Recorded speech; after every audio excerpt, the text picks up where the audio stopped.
Olá, tudo bem? Vamos estudar novamente a Palavra de Deus? Vamos lá. Devemos orar pelos mortos? Quem é católico irá responder que pergunta idiota, é lógico que sim. Mas quem é protestante ou evangélico, como eles preferem se chamar, irá responder que pergunta idiota, é lógico que não. Sendo assim, então vamos estudar sobre esse assunto polêmico e descobrir quem é que está com a razão. Esse é um assunto triste, mas todos, sem exceção, irão passar por isso. Pois todas as vezes que falece um ente querido, um amigo, um vizinho ou mesmo um conhecido distante, ficamos velando seu corpo enquanto nos confortamos uns aos outros e, antes do sepultamento, fazemos orações solidárias. Depois vem as missas de sétimo dia, de um mês, de um ano, etc. Mas será que essas orações que fazemos é para confortar somente os vivos? Seria correto dirigirmos essas preces ao Senhor Deus pelas almas dos que já faleceram? Desde que me entendo por gente, sempre ouvi os protestantes afirmarem que é errado orarmos pelos que já morreram. Mas se é assim, onde é que está escrito na Bíblia Sagrada que não devemos orar pelos mortos? Alguém saberia me responder? No texto bíblico de Mateus 8:22 diz, abre aspas, mas Jesus lhe respondeu, segue-me e deixa que os mortos enterrem os seus mortos. Fecha aspas. Jesus não está nos impedindo de enterrar os nossos mortos, senão não existiriam cemitérios e haveriam vários cadáveres espalhados por todo lado. Não é isso que Jesus quis dizer, mas sim da urgência imediata de segui-lo. Jesus também não está repreendendo ninguém de orar ou de rezar pelos mortos, mas nos revelando que perto do Senhor todos ressuscitam. Aleluia! O Senhor Deus abomina a necromancia, que é, abre aspas, pessoa que pretende evocar os mortos para deles obter o conhecimento do futuro. Fecha aspas. Conforme está na pequena enciclopédia bíblica de Orland S. Boyer, editora Vida, ano 2000, na página 440. E dá vários exemplos bíblicos, como Levítico 20, versículo 6 e 27, versículos 26 e 27, 2 Crônicas 33, 6 e Isaías 8:19. O Senhor Deus abomina os que supostamente se comunicam com os mortos, mais conhecidos como médiuns, como está em 2 Reis 21, 6. Nessa pequena enciclopédia bíblica, nas páginas 22 e 23, enumera várias formas de adivinhação abominadas por Deus, como a astromancia ou astrologia, belomancia, hepatoscopia, hidromancia, rabidomancia, sonhos, etc., onde no final diz, abre aspas, contra os que invocam espíritos familiares.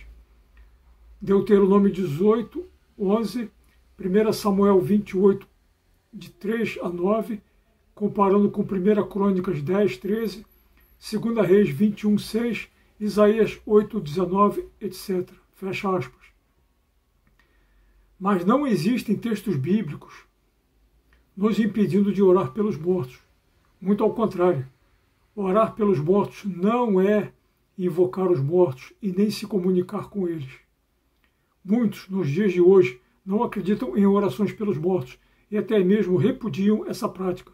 Mas o Dr. Jeffrey Satinover nos revela que, abre aspas, o Kadish é a grande oração pelos mortos, uma das mais sagradas tradições do judaísmo, fecha aspas. No seu livro A Verdade por Trás do Código da Bíblia, publicado em 1997 pela editora Pensamento, na página 77. Davi H. Ster, um ex-rabino, especialista em exegese e hermenêutica bíblica e autor de vários livros famosos, nos revela, no seu livro Comentário Judaico do Novo Testamento, publicado em 2008 pela editora Atos, na página 704, que, no judaísmo antigo, era prática comum a oração pelos mortos. E o apóstolo Paulo menciona isso em 2 Timóteo 1, versículos de 16 a 18. E que, abre aspas, É possível que o próprio Onesíforo já não estivesse mais vivo. Se for esse o caso, essa é a única vez que aparece uma oração por um morto no Novo Testamento. A prática já era conhecida no judaísmo. Isso se comprova em 2 Macabeus 12, de 39 a 45, escrito no último século antes da era cristã e mencionado na nota de 2 Timóteo 4:8. Davi H. Stern, comentando sobre 2 Timóteo 4, de 6 a 8, diz que, abre aspas, o culto fúnebre judaico contém estas palavras: ó verdadeiro e justo juiz, bendito seja o verdadeiro juiz, cujo todos os julgamentos são justos e verdadeiros. A frase, o justo juiz, é encontrada em relação à oração de Yudá Hamacabi, Judas Macabeu, por soldados judeus caídos em 2 Macabeus 12:41. Ver também 2 Macabeus 12:6. Fecha aspas, comentário judaico do Novo Testamento, na página 708. Se as orações pelos mortos é uma prática bastante comum entre os judeus, e se não existem restrições bíblicas a essas práticas, de onde é que os protestantes inventaram que não se deve orar pelos mortos? Já que esses dois autores mencionaram o texto de 2 Macabeus 12, 39 a 44, então vamos a ele. Abre aspas. No dia seguinte, Judas e seus companheiros foram tirar os corpos dos mortos, como era necessário, para depô-los na sepultura ao lado de seus pais. Ora, sob a túnica de cada um deles encontraram objetos consagrados aos ídolos de Jânia, proibidos aos judeus pela lei. Todos, pois, reconheceram que fora esta a causa da sua morte. Bendiceram, pois, a mão do justo juiz, o Senhor, que faz aparecer as coisas ocultas, e puseram-se em oração para implorar-lhe o perdão completo do pecado cometido. O nobre Judas falou à multidão, exortando-a a evitar qualquer transtorno, ao ver diante dos olhos o mal que havia sucedido aos que foram mortos por causa dos pecados. Belo e santo modo de agir, decorrente de sua crença na ressurreição, porque se ele não julgasse que os mortos ressuscitariam, teria sido vã e supérfluo rezar por eles. Fecha aspas. Guardem bem estas últimas palavras. Decorrente da sua crença na ressurreição, porque se ele não julgasse que os mortos ressuscitariam, teria sido vão e supérfluo rezar por eles. Fecha aspas. Adoraria fazer um estudo mais aprofundado de todo esse texto, mas isso tornaria este vídeo longo demais. Mas em vez disso, sei que muitos irão dizer que esse texto é de um livro apócrifo, rejeitado de todas as Bíblias protestantes, e que por isso não deve ser levado em conta para este estudo. Tenho um vídeo no YouTube intitulado O que é a Septuaginta, onde explico detalhadamente que esse livro faz parte da Septuaginta, assim como outros 6 livros considerados apócrifos, e como e por que foram rejeitados no Concílio Judaico de Jamnia, no final do primeiro século, mas adotado pelos cristãos para escrever todo o Novo Testamento, conforme está nos livros Testemunha Ocular de Jesus, de Carsten Tiede e Mateu d'Ancona, e Mago, 1996, na página 245. O Autêntico Evangelho de Jesus, de Gesa Vermes, Record, ano 2008, na página 16. Paulo Leitão de Gregório, um ex-pastor pentecostal, no seu vídeo do YouTube intitulado A Bíblia Protestante é Amputada, com duração de 36 minutos, prova porque os judeus precisaram excluir a Septuaginta para impedir a conversão em massa dos judeus ao cristianismo, adotando para isso somente as escrituras hebraicas. No Concílio de Jamnia, o mesmíssimo concílio que declarou que, abre aspas, Jesus é um falso Messias. Jesus é um falso Messias, fecha aspas. As escrituras hebraicas são o único Antigo Testamento usado pelos protestantes em geral. E olha que quase meio século antes do Concílio de Jamnia, amputar a versão Septuaginta, o apóstolo Paulo nos revelou que, abre aspas, toda a escritura é inspirada por Deus, fecha aspas, em 2 Timóteo 3,16 e em vários outros textos bíblicos. Abre aspas, Septuaginta, a versão grega do Antigo Testamento, de onde muitos autores do Novo Testamento extraíram citações, fecha aspas. Foi escrito, abre aspas, sob a ação do Espírito Santo. Sob a ação do Espírito Santo, fecha aspas. Segundo o livro A Interpretação Bíblica, de Roy B. Zuck, edições Vida Nova, ano 1994, na página 298. Karen Armstrong, uma grande estudiosa das fontes cristãs primitivas, nos revela que, abre aspas, não há praticamente versículo algum do Novo Testamento que se refira às escrituras mais antigas. Os 4 evangelistas parecem ter usado a Septuaginta como outra fonte para a biografia de Jesus, fecha aspas. Conforme está no seu livro A Bíblia, publicado em 2008 pela editora Jorge Zahar, nas páginas 70 e 71. Até o ano 1640, todos os protestantes, sem exceção, usavam somente a versão bíblica da Septuaginta, segundo nos revela o livro de Ouro da Bíblia, de John William Rogerson, e de Ouro 2003, na página 18. Aos que continuarem acreditando que esse texto de 2 Macabeus que acabei de citar não passa de um texto apócrifo, rejeitado e não inspirado por Deus, então por que será que o apóstolo Paulo faz referência a ele quando diz em 1 Coríntios 15, 29? Abre aspas. Se não fosse assim, que proveito teriam aqueles que se fazem batizar em favor dos mortos? Se os mortos realmente não ressuscitam, por que se fazem batizar em favor deles? Fecha aspas. Agora, note a incrível semelhança com o texto de 2 Macabeus 12, 44, onde diz, abre aspas, porque se ele não julgasse que os mortos ressuscitariam, teria sido vão e supérfluo rezar por eles. Fecha aspas.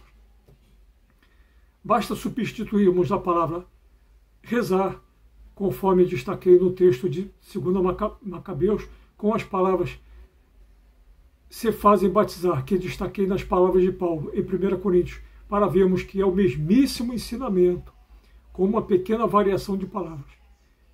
Para compreender melhor tudo isso, vamos substituir entre colchetes essas palavras que destaquei nos dois livros, nos dois textos bíblicos. Primeiro no de Paulo, onde substituiremos o se fazem batizar por rezam, ficando assim. Abre aspas. Se não fosse assim, que proveito teriam aqueles que rezam em favor dos mortos?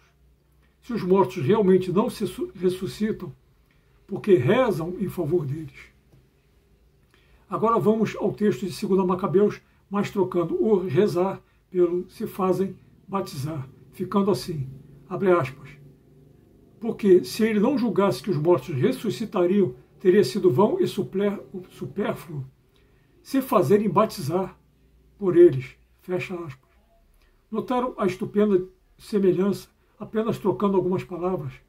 Esses dois textos muito parecidos não são uma coincidência muito grande.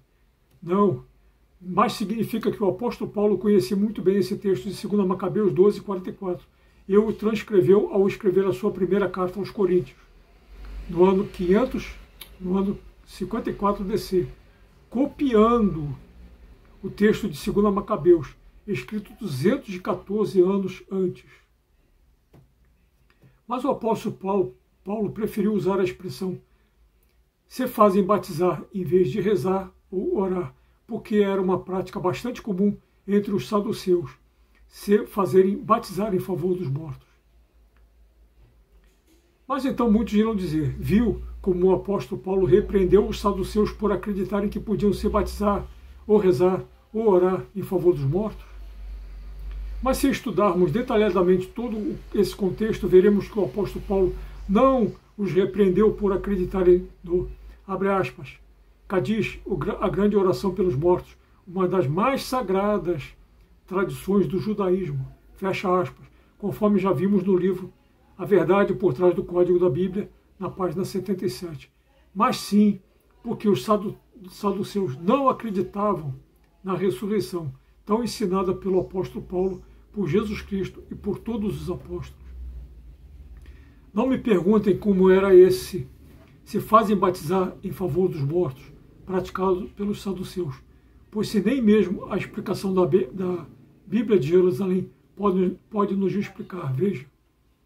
Abre aspas. Alusão a uma prática cuja índole nos escapa. Sem se pronunciar sobre ela, Paulo limita-se a dizer que é absurda se os mortos não ressuscitam. Fecha aspas. Simples assim. Essa é mais uma constatação de que o apóstolo Paulo repreendeu os saduceus por não acreditarem na ressurreição dos mortos e não por praticarem um batismo, uma reza, uma prece ou uma oração por eles. Conseguiram compreender a diferença ou tenho que desenhar? Se ainda restarem dúvidas sobre isso, estudem o texto de Mateus 22, 23, onde diz, abre aspas, naquele dia aproximaram-se dele alguns saduceus, que dizem não existir ressurreição, e o interrogaram, fecha aspas, comparando com o texto de Atos 23, versículo 8a, onde diz, abre aspas, os saduceus, com efeito, dizem que não há ressurreição, nem anjo, nem espírito, fecha aspas. Se eles não acreditam em nada disso, então os seus batismos em favor dos mortos tornavam-se completamente inúteis. É isso que o apóstolo Paulo nos revelou. Vimos em todos esses textos bíblicos que os que não acreditavam na ressurreição foram repreendidos pelo apóstolo Paulo, por Jesus Cristo e por todos os outros apóstolos, mas não encontramos nenhum outro texto bíblico repreendendo quem acredita em batismo, oração, reza ou qualquer outra forma de liturgia em favor dos mortos. Voltando à pergunta inicial deste vídeo. Devemos orar pelos mortos? Diante de tudo que já estudamos, creio que vocês já devem saber a resposta. Que Jesus Cristo, nosso Senhor, Deus e Salvador, tenha misericórdia de todos nós. Aleluia.